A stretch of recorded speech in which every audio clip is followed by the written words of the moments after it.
Hey guys, welcome back to the shop here. I have a very unique and rare piece to show you guys today. This is the MaTeBa 6 Unica. This particular one is in 357. They're extremely rare to come across. I have not one but two in the shop right now. This one in 357 Magnum and another one in 44 Magnum, both from the same customer. Neither one of them worked when they came in, and I got them running. This is the kind of the grandfather to the Chiappa Rhino. The predecessor. It is a semi-automatic revolver, and I know some of you guys are thinking, well, maybe he means double action. No, I mean semi-automatic. In that, why it does have a standard open cylinder, like most of your double action revolvers, it will function in double action and single action, is that when the gun fires, the slide, yes, the slide of this revolver, actually recoils back, cocks the gun, and now has a single action pull. So when you fire, gun goes bang, the slide recoils back a ½ inch. When it comes forward, it rotates the cylinder, and now you can fire the next subsequent round. This does have it's set up so that the barrel is aligned with the bottom cylinder, not the top cylinder, just like the Chiappa Rhino. It's a really cool gun, 6 rounds. What we're going to do is I'm going to show you the basic disassembly on this thing. I won't take it all the way down. It's not extremely complex on the interior, but it's enough that I don't want to pull it apart, and because parts are so rare to find and difficult to find, that if I break something, I don't want to have to try and locate one or make one to replace this. There's not a whole lot in the country of these things. I don't know exactly how many. It was invented by the guy along with the Chiappa Rhino, actually. Emilio Giassoni, I think. I may be butchering that. He was born in April of 1937, died in 2008. And he, early on, his dad actually founded a they built kitchen machines, machinery for kneading pasta and other type of food processing. The company is called Machine Termoballeristici. I'm probably butchering the shit out of that, but essentially MaTeBa. That manufactured, like I said, pasta kneading machine and other stuff. Giassoni's dad died in like 1956, so he had to take over the business. He left college and all this other stuff. Later on, he became an engineer. Engineered a bunch of food processing machines, things like that. He was a pretty avid shooter and wanted to design a better gun. And this is kind of where we get to. It's not the only thing he designed, this or the Chiappa Rhino. I think the first one he made was the MT1. It was a little semi-automatic 22 pistol in the 80s, I think. Very small numbers of them were made. An MTR-8, the 2006 M, the MaTeBa Auto Revolver, which is what this is, and then the Chiappa Rhino. Again, he died 2008. There's a couple of variations of the gun. Like I said, there's a 357 Magnum version and a 44 Mag version. This gun will not cycle in 38 Special. However, because it is a double action revolver, when the gun fires, it doesn't have enough power to cycle the slide back and cock the hammer. But you can still run it in a double action revolver type scenario with the 38 Specials. There may be some rounds out there that will cycle it, but most won't. Pretty basic sight. This plate right here is literally just screwed on, and that's your rear sight. A couple of little dots in there, and then adjustable front sight. It's adjustable for both windage, which is that screw there, and elevation, which is this is here. So having a fixed rear sight, no big deal. Your cylinder open lever there. So we'll go ahead and show you that is indeed empty. A little late for that since I've been pulling the trigger the whole time, but we'll start with the takedown process.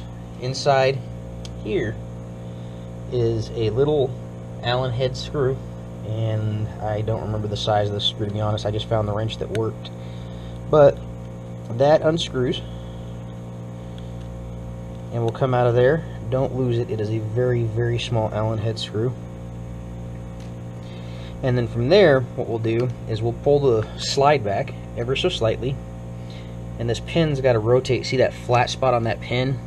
That's got to rotate towards the top there, and then that'll pretty much just fall out. And then hold on to it, and then the whole gun will come forward. Slide that back there. Now, you have your guide rod and recoil spring here. You can respring this gun to run 38 specials, but you have to put the other spring back in if you go to 357 to keep the gun from battering the crap out of itself. But it just sits right in there and hugs up against that little pin. It's the only reason that that front pin is in. This rear pin retains your trigger here. I'm not going to pull the lower half of this apart at all. Much like the top half, I'm really not going to take too much there. The grip here, the frame part here really does stop right in here. There's nothing that bleeds down in here except for a very small little steel bar that runs on a pin that runs through the frame, and that's what your screw goes into. Because of that, with the frame sitting in here like this, these grips very, very often break because they're pretty much taking up all the recoil. And you can see this one here was broken.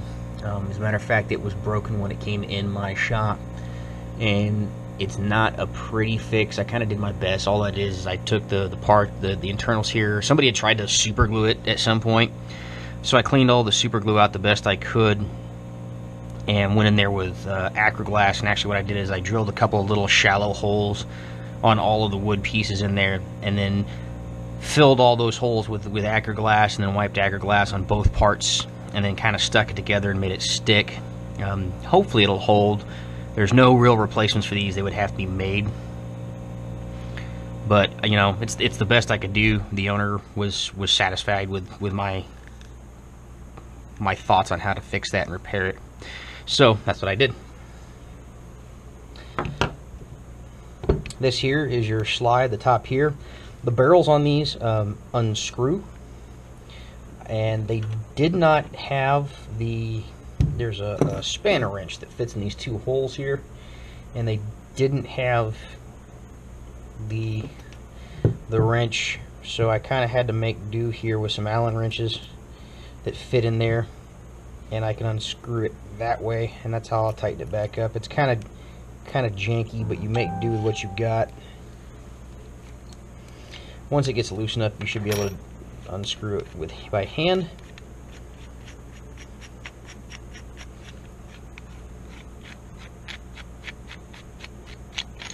There we go.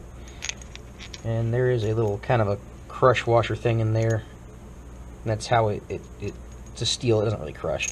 But that's more or less how you set your cylinder gap with that guy right there. It's a little bit dirty. I was test firing it to make sure it ran, so I'm going to have to wipe that down and clean it up again. But that's just made out of aluminum, houses the front sight, and then the barrel shroud. It's really for aesthetics. There's no real need other than the sight mounting to it, because this screws into the upper, or rather the lower part of this slide anyways.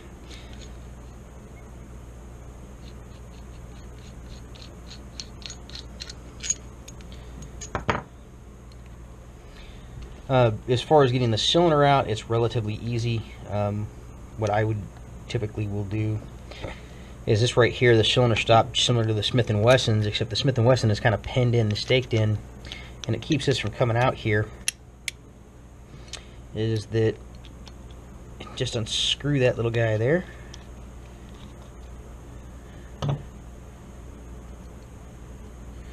We'll pull it out, set aside.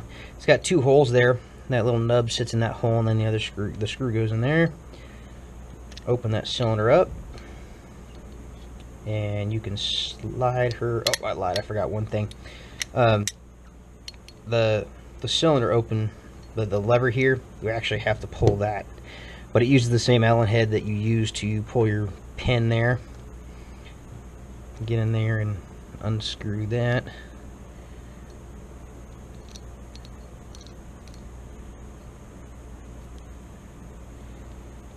And it's got a ton of threads on it, so it takes forever to get out of there.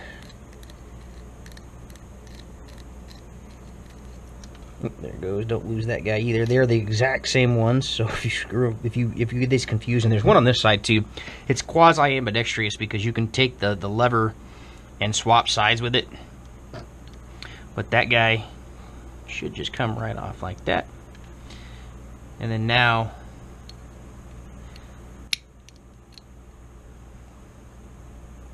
using this other side here, I'm going to pop that cylinder back open. Now we can get it out of there, just like so.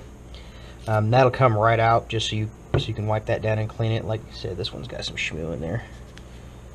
We'll wipe that down real good, but I'll clean her up. Just like the front of the cylinder here has got, from test firing it, it's got stuff on it there, but it does work. Works very well actually. Very, very soft recoiling gun. Even the 44 Magnum. I've got a 629 Performance Center with a 7.5-inch compensated barrel, 44 Magnum, and even with all that stuff, this is only the 44 Mag version. Is only 5 inches. It does have a compensator, but it's got less recoil than that big, heavy compensated version of 44 Mag that I've got. So they shoot really, really well. This one, no more recoil to it than probably 9mm. Most full-size 9mm pistols. Very, very practical to shoot and easy. The great little guns. I don't know if I just shoot the absolute crap out of them. If you've got one, like I said, parts are extremely difficult to come across. So keep that in mind. These things, they're so cool and so rare. And like I said, they're the grandfather to the Chiappa Rhinos. So if you've got one of those, you can thank Mr. Giasoni. I guess that's how you pronounce his name. I don't know, man. I'm just a monkey that beats on these things. But everything goes back together basically in reverse order. The hardest part is getting the pin for that slide in. Take this and we'll stick that back on there. Let that close down. Take that there. And a little screw here. There's a trick to getting this slide back on, and that's all kind of the hardest part. I've been in the internals of this gun. They're not super complicated, but there's enough in there that kind of springs out when you start pulling this plate off and the plate back here. This is a hammer stop. It's basically a kind of like the Smith & Wessons, how they have that transfer bar, except in reverse. When you fire this gun, this transfer bar gets pushed out of the way of the hammer to allow it to hit the firing pin here, which does have a spring in it. It's not a free float. But we'll get this guy back on. Yeah, I never in my life thought I'd ever see one of these things in real life, much less two of them from the same customer. So they both came in locked up, and they wouldn't move at all. I had to start pulling them apart to figure things out, and that was kind of sketchy. Not having any kind of schematic or anything like that. You just kind of go along for the ride and hope you don't lose or break anything. Realistically, I couldn't ended up a whole lot worse than I was. They were already broken. It didn't work, so didn't have to replace any parts. Things I think were just somebody got a hold of them. This particular model, somebody had it. And let it go to shit. Nope, they didn't maintain it very well, and so all the lubrication stuff inside of it basically turned to glue, and that's where the problem was. I had to tear it all down and scrub and wipe every single part on the inside and clean it, and it started to function finally. So it's in good shape now. I took it, like I said, test fired it, and if this screw would ever go in, man, I don't know what the hell. What in Blue Falcon is going on?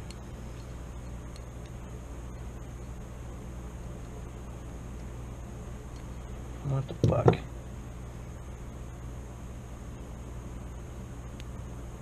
There it goes. Man, I guess if you don't have this thing lined just right, it ain't gonna go. There we go. Now it's starting to tighten down. I can feel it catch the thread. Yeah, stupid.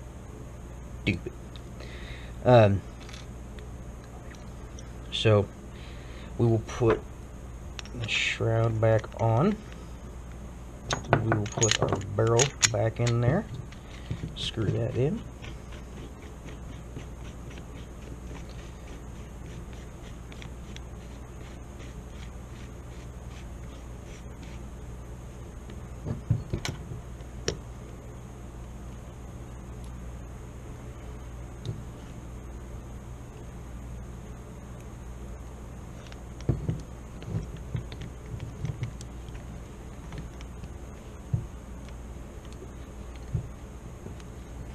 I did try. I've got a Dan Weston in here, 357, and I thought maybe that guy's spanner for its barrel would work.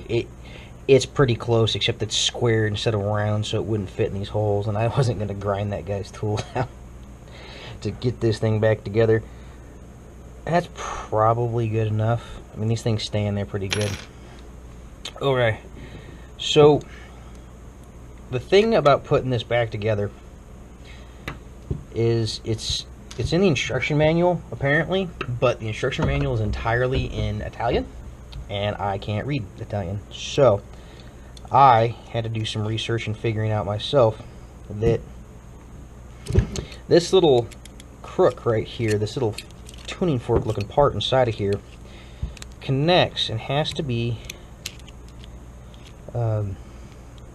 pulled out of here, and it may actually be easier to push it this way. There we go.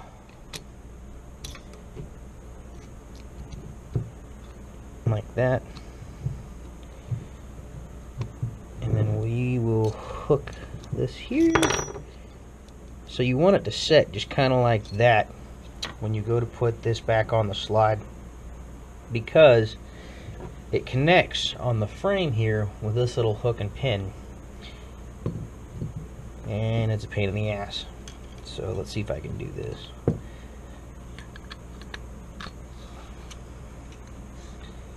When I get here, I'm going to take my little pootis and let it catch there, and then come back with it.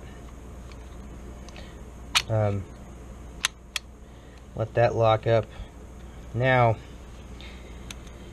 your pin, see how it's completely round on this side, and then it's flat on this side?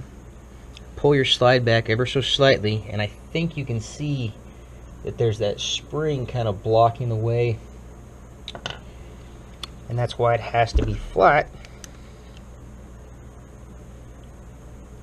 I don't know if you can see that spring blocking the way or not, but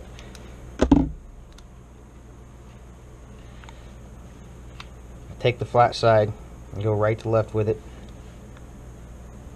So the flat on that,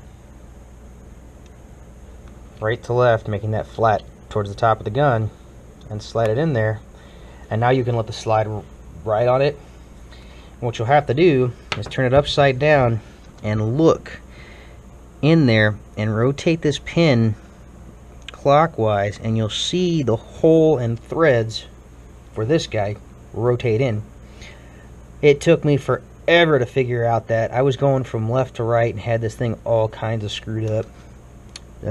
Like I said, there's no real, you know, a whole lot of information on these things as far as takedown or blueprints or schematics or anything. So I had to go by people that owned them already, and this doesn't have to be in there super tight, just a little bit. But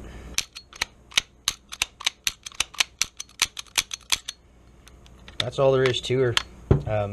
Cool little guns. They shoot absolutely beautifully. I was super impressed. I was expecting so much more recoil, even out of the 44 Magnum.